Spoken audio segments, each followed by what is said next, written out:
Limbah styrofoam yang tak dapat diurai oleh alam merupakan masalah besar bagi lingkungan. Jika dibakar, asap hitamnya menjadi polusi udara. Namun jika dibuang, bisa menjadi penyebab banjir. Ya, saudara, di tangan Surani, limbah styrofoam dapat diubah menjadi batako. Ya, selain kuat, batako ini dipercaya dapat meredam suara dan juga getaran. Bagaimana bentuknya? Berikut ini akan kita simak laporan Yudi Wibowo untuk inspirasi Anda di Cabai Rawit pagi ini.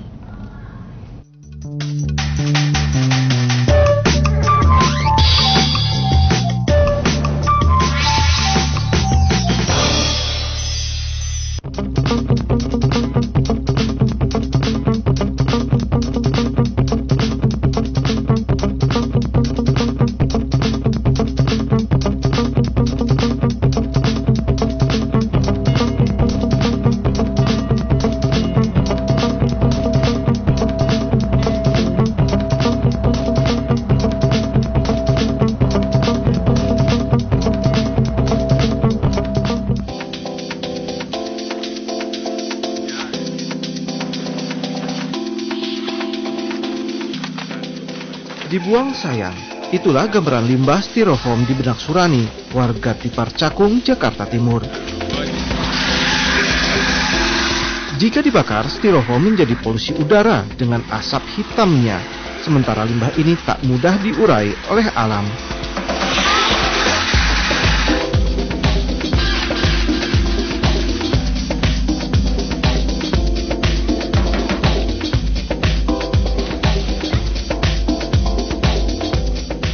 Awalnya styrofoam ini hanya digunakan untuk pengurukan tanah. Namun di tangan Surani, limbah ini dijadikan material tambahan pembuatan batako. Selain menghemat bahan baku pasir, campuran styrofoam dipercaya kuat sekaligus dapat meredam suara dan getaran.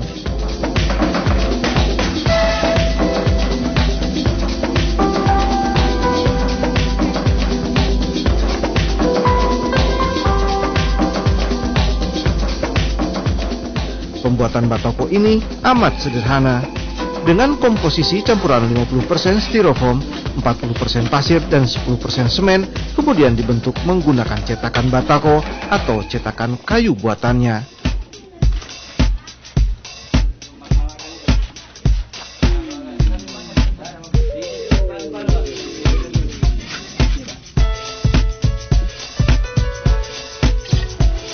Dalam sehari, kini ia dapat memproduksi ratusan batako. Ide memanfaatkan limbah styrofoam didapatnya saat melihat tumpukan styrofoam di pintu air yang menyebabkan banjir di Jakarta. Styrofoam didapat dari sampah pintu air, tempat pembuangan air sampah, dan juga limbah pabrik.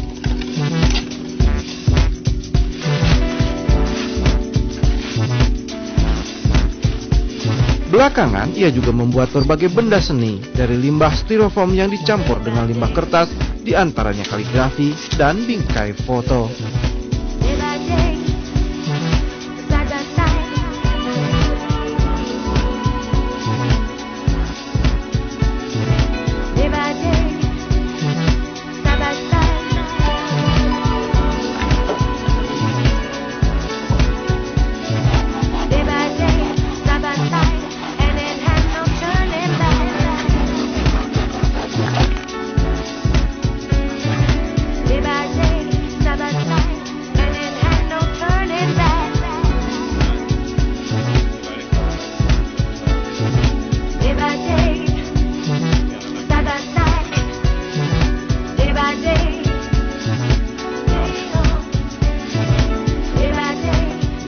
Selain memanfaatkan limbah, Surani dengan sendirinya mengurangi limbah itu sendiri sehingga lingkungan menjadi lebih bersih dan aman dari pencemaran tanah, air, sekaligus udara.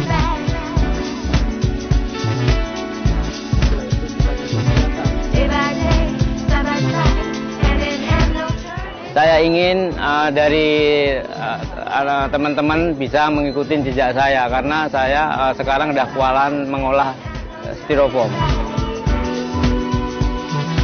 Berbagai penghargaan sebagai praktisi lingkungan ia dapat karena berhasil mendaur ulang produk styrofoam, plastik, dan kertas.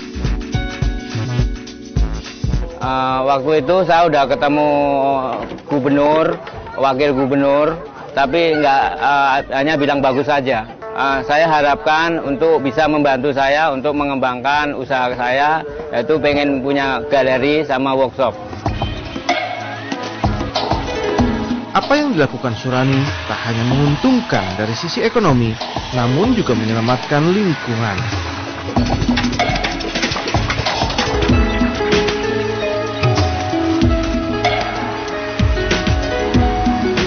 Dengan adanya usaha dari Pak Surani ini, ya sesuai dengan tujuan dari kerja praktek saya adalah untuk dia bisa memanfaatkan limbah dari styrofoam dan mengurangi limbah styrofoam itu sendiri sehingga lingkungan menjadi lebih bersih. Karena seperti misalnya limbah styrofoam yang ada di pintu air kan dia menghambat arus air, dan dengan diambilnya limbah styrofoam tersebut arus air akan menjadi lebih lancar dan banjir lebih kurang. Harapan saya dengan kerja praktik saya ini agar masyarakat bisa mengetahui lebih luas bagaimana cara mengolah limbah styrofoam, dan suatu saat nanti akan ada industri yang berbahan baku limbah terutama dari styrofoam.